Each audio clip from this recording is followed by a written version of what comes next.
periodista digital, 24 horas economía, en la retaguardia, en los cancelados, en la segunda dosis, en la burbuja y en Generación Euro, por supuesto, estamos para contaros cosas que otros callan, para contaros lo que vosotros pensáis y no os atrevéis a decir, o no tenéis una plataforma que os permita proyectarlo, para eso nos tenéis a nosotros.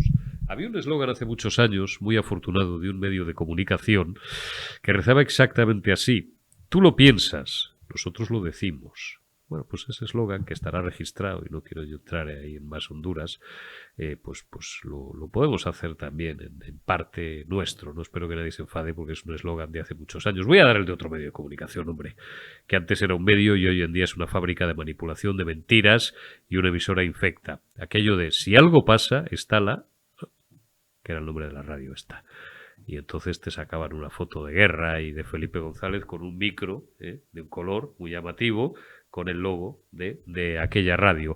Pues digo, estamos para contaros cosas que otros nos cuentan por sectarismo político, porque cobran o chupan del bote del erario público. Nosotros aquí nadie nos da ni propinas ni subvenciones, y a pesar de todo, gracias a vosotros y a vuestra confianza, nos mantenemos muy dignamente. ¿A dónde quiero llegar? Pues a que una de las noticias más interesantes que llevamos hoy en 24 horas economía, y que dentro de unos minutos nos va a comentar José Antonio Puglisi, tiene que ver, parte de las manipulaciones que está haciendo el Figura estos días en su cuenta oficial de Twitter y tal, de los datos y de las estadísticas oficiales acerca pues del salario mínimo interprofesional, acerca del crecimiento, acerca de la lucha de las pensiones y otras cosas. Esto es bastante más truculento y tiene que ver con la trama de Tito Berni, de la cual sospechosa y milagrosamente, hablo de manera irónica por supuesto, hace tiempo que no sabemos nada, y que es un asunto que está pasando bastante inadvertido en otros medios, en la mayoría de ellos. El Ministerio de Hacienda está investigando una presunta trama fraudulenta que tendría que ver, o podría tener que ver, o podría salpicar a personas que están también siendo investigadas en el sumario que se sigue instruyendo por la presunta corrupción de Tito Berni, y que habrían cobrado sus mordidas y habrían movido ese dinerito sucio, ese dinerito negro, ese dinerito guarrete, nunca mejor aplicado el término, ¿no? Si tenemos en cuenta las aficiones privadas de muchos de los que iban a esas cenas de Ramsés, del restaurante Ramsés, vaya publicidad. Desde aquí les enviamos un abrazo a los señores de Ramsés, porque de verdad es uno de los sitios donde mejor se puede cenar o tomar una copa en Madrid. De los que iban, digo, aquellas cenas, pues ese dinerito sucio lo movían a través, según parece, o eso es lo que trata de dilucidar el Ministerio de Hacienda, y me imagino que también la autoridad judicial que sigue instruyendo el sumario, en criptomonedas. Un día os hablaremos de criptomonedas, porque entre los objetivos de este programa, del cual llevamos todavía, hoy cerramos la segunda semana, está hablaros no solamente del mercado laboral, de las grandes cifras macro, de la evolución en general de la economía, del mercado hipotecario y del mercado inmobiliario, muy importante. Queremos hablaros también de nuevas tecnologías, de inteligencia artificial, de blockchain, de nuevos métodos de pago, del euro digital, como no, de criptomonedas, claro, que es un fenómeno que no es nuevo, ya lleva muchísimos años entre nosotros, pero que contiene grandes luces y también algunas sombras. El mundo de las criptomonedas da muchas oportunidades, y desde luego no seré yo quien os hable mal de las criptomonedas. Os podría hablar largo y tendido, y Puglisi también, que viene ahora mismo dentro de unos minutos a continuación, pero buscaremos un experto, traeremos como siempre hacemos a alguien de los que más sepa en España de ese asunto, para charlar largo y tendido acerca de lo que, insisto, es un mercado que encierra grandes oportunidades, pero también notables zonas de sombra, no siendo la menor de ellas el que, como cada vez las transacciones económicas están más controladas, de ahí los intentos de control pues del euro digital, los estados y los grandes organismos gubernamentales saben ya cada céntimo de lo que ingresamos, basta con atender a nuestras declaraciones de impuestos, básicamente el IRPF, que es la que hacen la mayoría de los mortales, que no son millonarios, y ahora quieren también saber hasta el último céntimo de lo que gastamos. Eso y no otra cosa es la sustancia del euro digital. Las criptomonedas, que ya están muy controladas por lo demás, porque las utilizan además incluso los propios estados, nacieron como un intento de luchar contra la tiranía de los bancos centrales hace, pues no lo sé, alrededor de una década, no más, pero ya están siendo, digo, utilizadas por instancias incluso gubernamentales y los propios bancos centrales, no solamente el Banco Central Europeo, sino la Reserva Federal, pues las han ido implementando para digamos, pues ejercer un control sobre algo que había nacido de forma paralela, encierran también o sirven de refugio a grandes tramas delincuenciales en todo el mundo. Grandes tramas que tienen que ver con el tráfico de drogas a nivel internacional, con el tráfico de armas o con otras operaciones a gran escala en las que se mueven miles de millones y que se refugian en la opacidad de, bueno, una moneda de cambio, nunca mejor dicho, en este caso económica, que escapa de un control total todavía de los estados. Resulta que los guarretes del Tito Berni, presuntos guarretes de momento, escondían también su dinerito opaco en criptomonedas. Pues es muy ejemplarizante. Sobre todo habida cuenta de que algunos de ellos, presuntamente, de momento, presuntamente, tenían que ver, o eran nada más y nada menos, que miembros del primer grupo parlamentario que lo ha sido de la Cámara Legislativa, del Congreso de los Diputados de España, en la última legislatura y, por tanto, quienes han dado apoyo al gobierno de la nación que preside Pedro Sánchez Pérez Castejón. Estamos ya fuera del periodo de sesiones, opera la Diputación Permanente y con respiración asistida, porque exactamente dentro de un mes, 23 de julio, vamos a ir todos a votar, pero estaría bien que estuviéramos en periodo ordinario de sesiones para que la oposición se ganara la vida y se la ganara bien y alguien le hiciera, pues mira, podía ser nuestro amigo Pablo Cambronero, que el hombre, como ya carece de partido, se nos van los mejores de la política, qué pena, pues ha pedido su reingreso en la policía, porque este sí tiene dónde ir fuera de la política, para que un Pablo Cambronero, por ejemplo, pudiera hacerle una pregunta pues a la ministra de Economía, o a la ministra de Hacienda, en este caso, a María Jesús Montero, a la sazón número 2 del PSOE, porque creo que el tal Tito Berni creo que, y muchos de los que iban a esas cenas, creo que tenían algo que ver con un partido que tiene la sede ahí en la calle Ferraz, ¿no? Y le preguntara, si es cierto que el Ministerio de Economía, que lo es, porque así lo publicamos en 24 horas, está investigando presuntas transacciones sucias, de dinero sucio y corrupto, y B, ¿cómo justifica esto desde el punto de vista político, desde el punto de vista legal y desde el punto de vista moral, cuando tiene que ver con el gobierno de la nación o con el grupo parlamentario que sostiene al gobierno de la nación? Vaya ejemplaridad que nos han dejado en estos últimos 4 malditos años, esta última maldita legislatura, nuestros gobernantes, que siguen todavía increíblemente sacando pecho, exhibiendo unos logros económicos manipulados. Sí, Pedro Sánchez Castejón, en tu cuenta de Twitter, manipulados, que te han sacado los colores, con las barras esas infladas que pones en tu cuenta de Twitter, y presumes de economista, de doctor en economía. El doctor Sánchez le llaman los lameculos de turno y los tertulianos palanganeros que siguen implorando que les siga llamando de las tertulias de los medios del régimen cuando cambie el viento. Si pudiera dar nombres, pero perro no come carne de perro y además, ¿qué más da? Como dijo Pachi López. El de Tito Berni también, el de las cenas, que todavía nos queda la duda de si cenó alguna vez en Ramsés o no cenó, qué más da. Pero digo, como se encargan de estos días sobre todo poner toda la carne en el asador y hacer propaganda a los tertulianos babosos y lameculos del régimen, exhibiendo logros económicos que no existen más que en la imaginación de Sánchez Castejón, de su ministro Escrivá, qué pena, qué locura de hombre lo que ha devenido, de María Jesús Montero y de Nadia Calviño, cuando lo que encubren es solamente ruina, miseria, que es la realidad de los datos, y corrupción o presunta corrupción, como estamos viendo. Estad atentos a la conversación que vamos a mantener ahora con José Antonio Puglisi. Pues arrancamos ya esta última generación, este último generación euro de esta semana, viernes 23 de junio de 2023, noche de San Juan.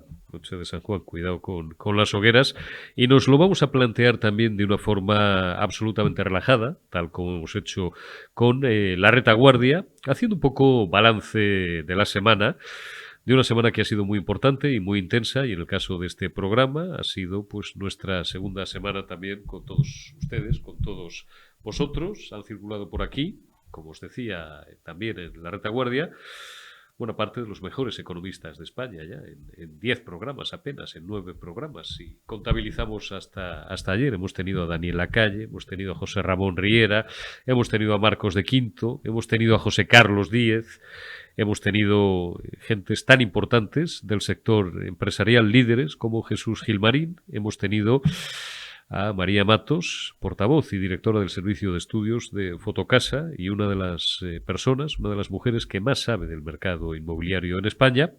Y hoy pues toca recapitular, toca tomar aliento y toca hacer un poco un poco de balance, el balance profesional, aunque siempre digo que la autocita es una horterada en este oficio, pero el balance profesional ya lo estoy haciendo y vuelvo a agradeceros una vez más vuestra confianza y el balance también en cuanto a los grandes titulares económicos que nos ha dejado esta semana y empezando pues por la propia actualidad del día, que al final es lo que manda y es lo que toca. Saludamos ya a José Antonio Puglisi, director de 24 Horas Economía, división económica de Periodista Digital. José Antonio, ¿cómo estás? Feliz viernes. Hola, Eurico. Encantado de estar una vez más contigo analizando la actualidad económica de España. Bueno, oye, vamos a empezar por lo urgente y luego vamos también a lo importante y hacer un poco de balance de la semana. ¿Qué 2 o 3 noticias más destacadas o qué titular más destacado pueden encontrar ahora, en estas horas, y nuestros espectadores refrescan 24 Horas Economía? ¿Qué está pasando? Pues lo más grave que está ocurriendo en este momento es que España está a un paso de que embarguen todos los bienes del Reino de España o una gran parte de ellos en Estados Unidos. Y esto se debe a una decisión del gobierno de Sánchez de no pagar la retroactividad de las primas de las renovables, que es verdad que es un proceso judicial muy largo que va desde el gobierno de Zapatero pasando por el de Rajoy. Sin embargo, el litigio ahora exige al gobierno de Sánchez que pague y al negarse a pagar ya hemos visto que, por ejemplo, se embargaron el Instituto Cervantes en Londres o representaciones del gobierno catalán también en la capital británica. Y ahora todo este escenario se puede trasladar hacia Estados Unidos, lo cual supondría un gran bochorno internacional, ya que incluso el bufet que está llevando el caso contra el gobierno de España está comparando al gobierno con Rusia o con Venezuela. O sea que estamos a 5 minutos, José Antonio, casi, por lo menos en términos económicos, de ser un Estado fallido. Pues vamos bien, sobre todo habida cuenta del autobombo que está haciendo el figura en los últimos días, en los podcasts estos que está produciendo, donde se entrevista a sí mismo y a los ministros. Oye, el más activo, y ya empezamos a hablar de asuntos de fondo que me han ido llamando la atención esta semana, pero como hemos estado copados por los grandes datos macro y por pues debates como el de las pensiones, como el del déficit, como el de la deuda, que para eso hemos ido trayendo a todos los economistas que nos han acompañado. Celebro yo además terminar contigo de periodista a periodista para, insisto, incidir en algunos asuntos de calado. Por ejemplo, uno de los que más vuelvo al autobombo, está haciendo en las últimas semanas y sobre todo en los últimos días es el ministro responsable de las pensiones y de la seguridad social, el señor Escrivá. Este señor, como saben nuestros oyentes, José Antonio, fue responsable de la AIREF, de la Autoridad Fiscal Independiente, hace no tantos años. Y doña Cristina Herrero, ayer, sin ir más lejos, creo que fue ayer jueves, le pegó un viaje de 3 pares de narices porque ya no es que cuestione o responda a las críticas, es que prácticamente insulta a cualquiera que le critique, sea un ciudadano de infantería, sea un diputado popular o sea nada más y nada menos que la Autoridad Fiscal Independiente, porque ¿cómo se atreven a cuestionar sus datos? Y doña Cristina Herrero le dijo que a lo mejor lo inadecuado es pasar de la AIREF al gobierno, como ha sido el caso del señor Escrivá, y desde luego lo que no va a tener un pase es volver, si es que lo pretendiera, que no lo creo, volver a pasar, cuando deje de ser ministro en unas semanas, volver a pasar del gobierno, del Ejecutivo, a la Autoridad Fiscal Independiente. Han prostituido de tal manera a organismos tan prestigiosos, José Antonio, como la Autoridad Fiscal Independiente, como el Servicio de Estudios del Banco de España, como el Instituto Nacional de Estadística, por no hablar de los grandes servicios de estudios, y tenemos los mejores en España de los grandes bancos, Funcas, la Fundación de las Cajas de Ahorros, el del BBVA, el de la Caixa. Bueno, es que son tíos que directamente ya atropellan todo a su paso. No solamente nos arruinan, sino que además, si denunciamos que nos están arruinando, nos atropellan directamente. Sí, probablemente si le preguntes a Tesano te dirá que es el mejor ministro del gobierno de España. Seguro. Pero la realidad es que parece que habla y que más tiene que callar. Escrivá no solamente ha destacado por ser el ministro que hizo la fallida reforma de las pensiones, que tiene a toda la sociedad española económica y expertos en contra, ya que todos aseguran que la reforma es insuficiente, que realmente no va a solucionar el problema de las pensiones y que en corto plazo, ni siquiera medio, a corto plazo hará falta reformar la reforma. El ministro, en cambio de rectificar o de escuchar las voces críticas, lo que hizo fue insultar a todo aquel que se opusiera, sea institución bancaria, institución independiente, político, le daba igual. El ministro se encerró en sus treces y siguió en su línea de criticar a todo el que lo ve así.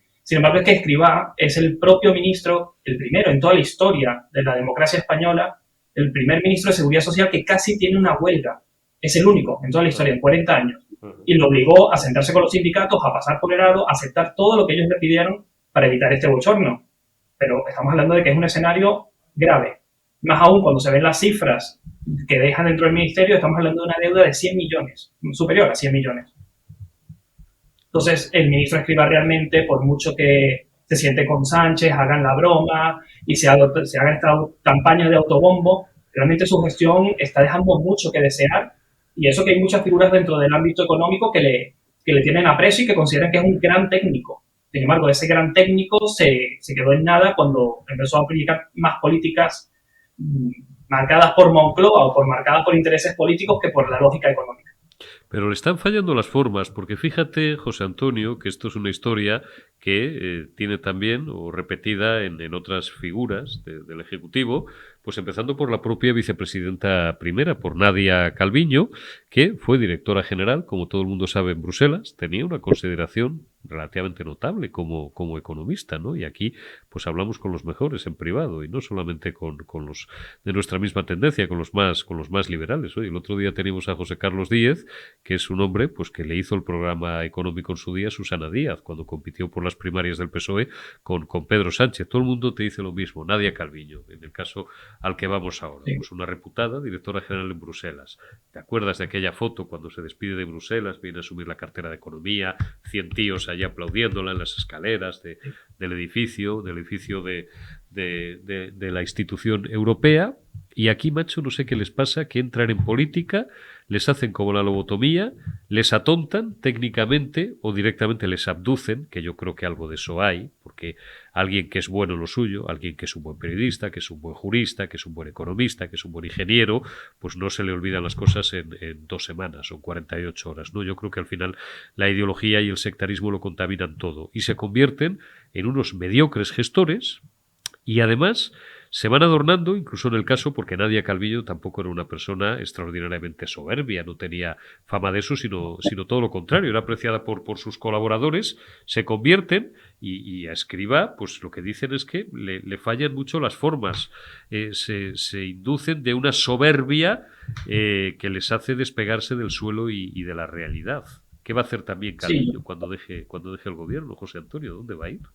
Sí, yo creo que el problema es que les toca defender lo indefendible y aplicar políticas que ellos saben técnicamente que son inviables o que no tienen un futuro y al final la tienen que defender con uñas y con dientes. Y es lo que le lleva a ese discurso tan disparatado de pelearse con todo el mundo a sabiendas de que lo que están implementando o lo que están defendiendo no tiene el recorrido que realmente prometen. Y ahí están las estadísticas que ha subido el presidente del gobierno a sus redes sociales presumiendo de salario y presumiendo de la hucha de las pensiones que están manipulados. Si de 2 gráficos que subes para presumir la economía, los 2 están manipulados, es que algo estás haciendo muy mal.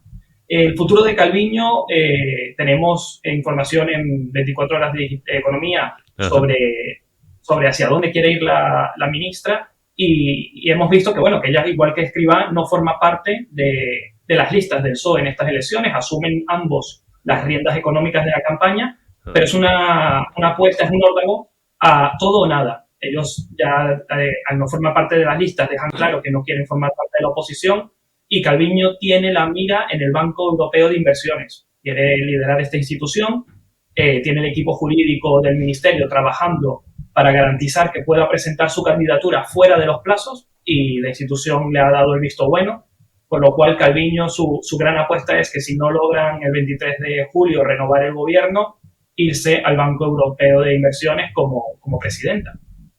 Pero tú fíjate las 2 cosas que acabas de decir, José Antonio, 2 cosas, 2, voy a dejarlo en perversiones, pues estamos al final de la semana y estoy suave. 1, tiene a todo el equipo jurídico del ministerio, esto es como cuando te pone una querella un ministro, a un periodista, pongamos, y te amenaza o te echa encima la abogacía del Estado. Coño, páguese usted un letrado.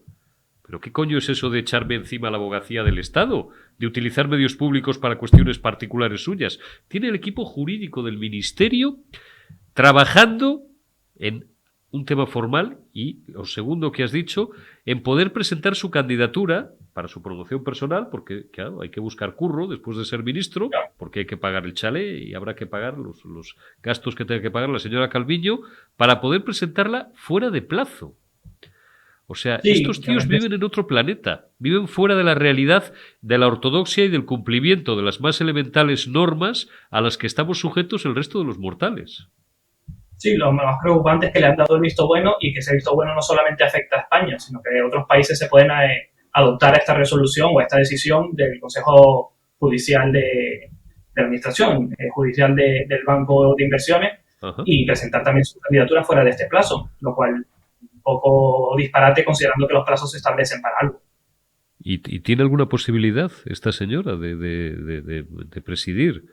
Bueno, aquí tuvimos una ministra, ¿te acuerdas? Magdalena Álvarez, que quería colgar a Esperanza Aguirre de una catenaria de una vía, que son los cablecitos esos, para el que no se oriente, colgarla, no sé si sabemos de tal, que llegó a ser vicepresidenta también no sé si era del Banco Europeo de Inversiones, la verdad es que no lo recuerdo, en fin, llegó a ocupar y hasta que al final tuvo que salir por lo que tuvo que salir, ¿no? Por esa corrupción socialista en Andalucía, pues que se ha llevado por delante a cientos de exaltos cargos andaluces. ¿La van a querer después del desastre en las cuentas que nos ha dejado? Sí, parece que Europa tiene un problema de falta de memoria y es que ellos se guían por el currículum, se guían por la trayectoria, pero se les olvidan los discursos, se les olvida si las políticas implementadas son realmente eficientes o no, por lo cual va a pesar más que el hecho de que haya sido ministra que lo de que haya hecho ella siendo ministra. Oye, hablemos un poco de tipos, José Antonio. Esta ha sido una semana importante, bueno, 2 semanas muy importantes en realidad, ¿no? Si cogemos el segmento completo de los últimos 15 días, reunión de la Reserva Federal Norteamericana, reunión del Banco Central Europeo.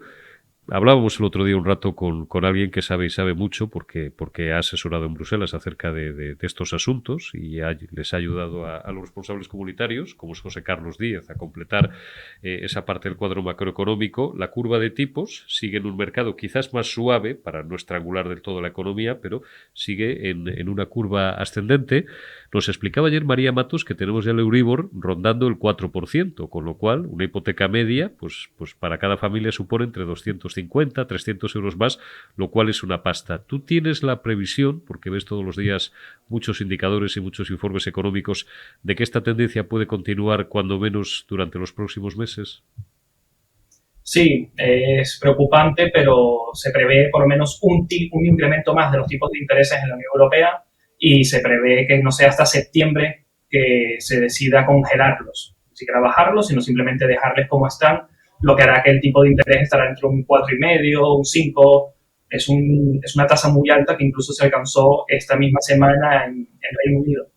Entonces, yo creo que la política más inteligente que se ha tomado esta semana en términos de tipos de interés ha sido la de Estados Unidos, que sin negar que pueda haber incrementos a futuro, ha congelado los tipos de interés y ha dado tiempo para que el mercado reaccione, ha dado tiempo para que el mercado evolucione y a partir de ahí tomar decisiones. No en esta carrera desesperada por bajar la inflación, subiendo el coste del dinero y evidentemente golpeando lo que es la producción de los países. Es evidente que el PIB regional va a caer y que va a tener una contracción y ese impacto en la economía, al final, aunque no haya inflación o esté más controlada, ese impacto en la economía es muy fuerte para aún así llevarlo en el día a día y que las empresas puedan mover ese engranaje que se está quedando paralizado.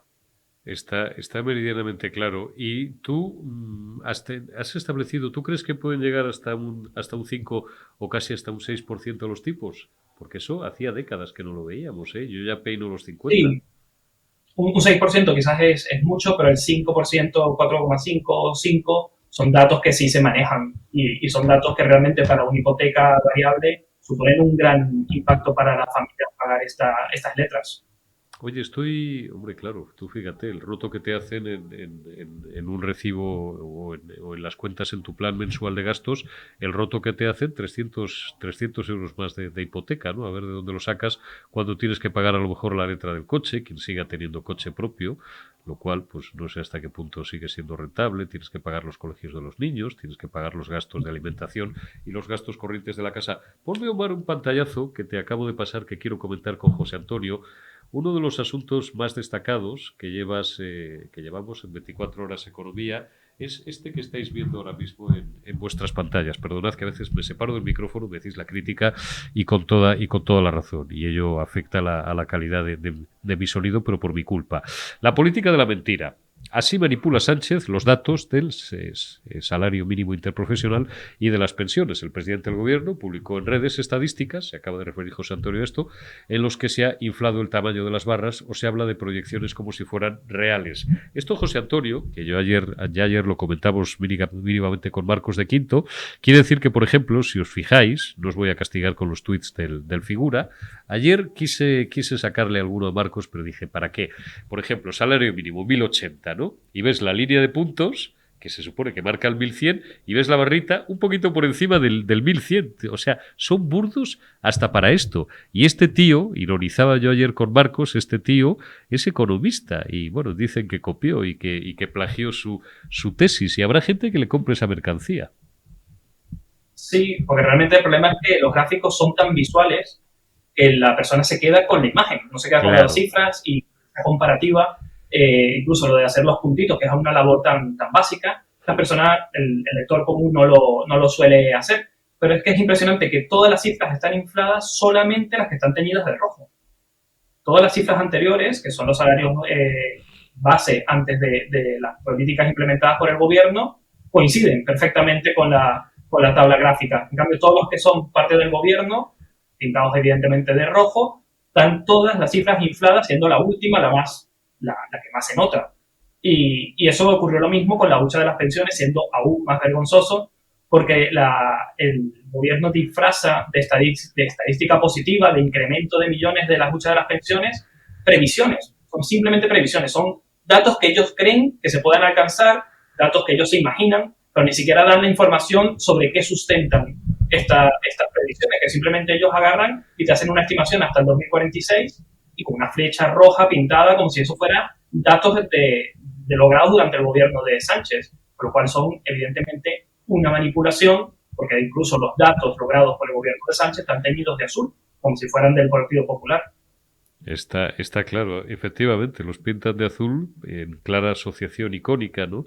Y al final las percepciones subliminales de la gente funcionan. Y antes hablábamos un buen rato de mercadotecnia, de marketing electoral con Fran Blanco Argibay. Ellos han tejido un relato, José Antonio, tan perverso, cual es el de, pues se lo hemos escuchado ya, por ejemplo, bueno, al propio Figura y a Nadia Calviño, pues en varias ocasiones en las últimas semanas y en los últimos meses, ¿no? Una década de recortes del PP.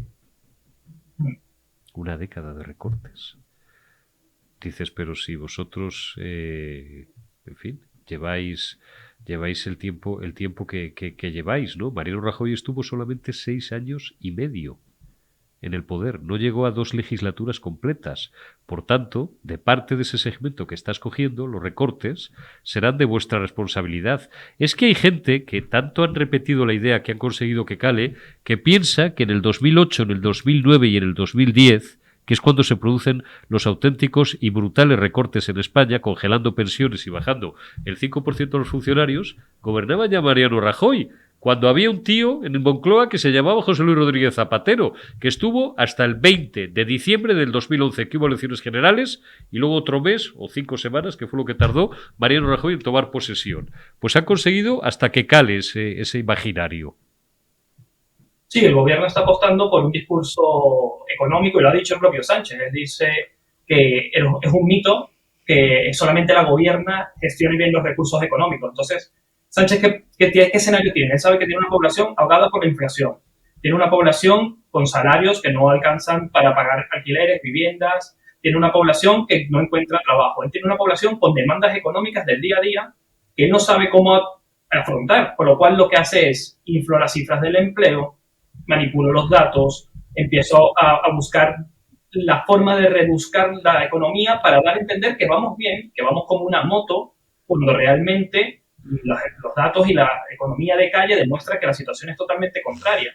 Entonces Sánchez está intentando utilizar la economía como uno de sus discursos políticos, y eso le tiene que llevar evidentemente a la manipulación, a tratar de culpar a gobiernos anteriores de todo aquello malo que se ha hecho. Pero es que incluso nosotros en 24 horas de economía estuvimos conversando con un expresidente de la OPEP, quien decía que Sánchez se presumía mucho de la gestión energética que logró durante la guerra de Ucrania, y el expresidente López decía, ojo, Sánchez lo que está sacando es rédito de lo que hicieron gobiernos anteriores. Él no hizo nada, no tuvo una política que realmente generara estabilidad energética. Entonces, ese atribuirse lo mejor del pasado, aunque no sea suyo, y todo lo que sea malo, echarle la culpa a gobiernos anteriores o a la oposición, forma parte de este discurso totalmente manipulado de la economía nacional. Hoy estamos conociendo de que por fin, después de tanto tiempo, hemos recuperado la economía al PIB previo a la pandemia. Somos uno de los últimos países de la Unión Europea en lograr esto. Y aún así, liderando el paro en toda la Unión Europea. Creo que es muy poco lo que se puede presumir de gestión económica en este escenario. Está claro. Oye, no te voy a entretener muchos más minutos, José Antonio, que seguimos trabajando y sigues trabajando en este caso al frente de 24 Horas Economía. Quiero que me comentes otra noticia que también pueden ver, pueden leer nuestros lectores y nuestros espectadores. Ponme cuando puedas el pantallazo, Omar, porque es tremendamente llamativa. Bueno, la foto ya la visteis en su día hasta la saciedad, el famoso Tito Berni con el figura con Pedrito Sánchez Castejón, y en 24 Horas Economía se informa a nuestros lectores de cuál es la vinculación o cuál puede ser la vinculación entre Tito Berni y las criptomonedas que han encendido nada más y nada menos que a las alarmas en el Ministerio de Hacienda. Sí, la agencia tributaria está investigando a profundidad las operaciones que se hicieron al inicio de la trama sobre la compra de monedas digitales. Han visto en la agencia tributaria de que ha habido un intercambio, figuras cercanas a Tito Berni, como es Rubén Fuentes, habría comprado con dinero en Binance, que es una de las mayores plataformas de intercambio de monedas digitales. Entonces, lo que quiere averiguar la agencia tributaria con la ayuda de la policía es dónde ha terminado este dinero, qué cantidad exacta de dinero se maneja, porque además se manejó a través de una plataforma lituana, lo cual implica mayores cantidades de complicaciones al momento de rastrear ese dinero. Pero ahora estamos viendo que las criptomonedas, que generan una gran oportunidad, pero también una gran incertidumbre desde el punto de vista de legislación y de controles, se pueden convertir en una gran oportunidad para personas que quieran presuntamente hacer labores de corrupción. Sobre todo cuando son personas vinculadas a un grupo parlamentario que es el mayoritario o ha sido el mayoritario de la Cámara 4 años y que da soporte al gobierno de la nación. Seguiremos muy atentos a ese asunto y a ver si la semana que viene os traigo algún experto. José Antonio os podría hablar mucho más de criptomonedas y yo también os podríamos hablar de criptomonedas que, como ha dicho y ha dicho bien Puglisi, encierran una gran oportunidad, sobre todo porque fueron, digamos, una suerte de deliberación de la tiranía de los bancos centrales, pero también, pues a veces encubren también ciertas o grandes zonas de sombra por donde transita y por donde discurre economía opaca que tiene que moverse al margen de los cauces oficiales. Aquello que yo conocí siendo muy jovencito y en generaciones anteriores del dinero negro, las transacciones, si prácticamente quieren hacer desaparecer el efectivo, y también un día tendremos que hablar largo y tendido del euro digital, y hay mucha gente también, tramas delictivas, que se han refugiado en las criptomonedas. Vamos a seguir muy pendientes de ese asunto, de verdad, porque merece la pena. José Antonio Puglisi, director de 24 Horas Economía, muchísimas gracias por haberme ayudado a hacer todo este balance de la semana y haberles dejado a nuestros espectadores y a nuestros lectores pues titulares, informaciones económicas del máximo interés y en las que pueden profundizar si pinchan 24 Horas Economía y Periodista Digital. Cuídate mucho, amigo, y hasta la semana que viene. Buen trabajo. Igual. Muchas gracias, Eurico. Buen fin de semana. Buen fin de semana, José Antonio Puglisi. Gracias por habernos acompañado esta semana. El próximo lunes ya será 26 de junio. Ya estará prácticamente finiquitado el mes de junio. Estamos ya de hocico de verano y preparaos porque ya las temperaturas, el mercurio sube, pero sube a lo bestia, sobre todo en el centro y en el sur de la península. El lunes nos volvemos a ver. Que tengáis un buen fin de semana.